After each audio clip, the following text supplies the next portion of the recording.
গতকাল হাওড়ার পর আজ আসানসোলের রানীগঞ্জে কেন্দ্রীয় তদন্তকারী সংস্থা ইডির বিশেষ অভিযান। ভাগীরথী নদীতে স্নান করতে নেমে তলিয়ে গেল একাদশ শ্রেণীর ছাত্র মুরসালিম শেখ। শিক্ষক নিয়োগ দুর্নীতিকাণ্ডে নিজাম প্যালেসে হাজিরা নদিয়ার তেহট্টের বিধায়ক তাপস সাহার। জলস্তর বৃদ্ধি পাওয়ায় মেকলিগঞ্জ থেকে বাংলাদেশ পর্যন্ত তিস্তায় জারি লাল সতর্কতা।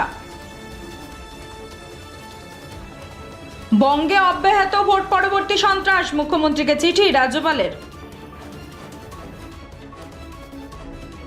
দিল্লি জয়পুর থেকে হায়দ্রাবাদ নিট বাতিলের দাবিতে বহু রাজ্যে চলছে তুমুল বিক্ষোভ। মৃত হজযাত্রীর সংখ্যা 600 পেরোলেও তালিকায় রয়েছেন 68।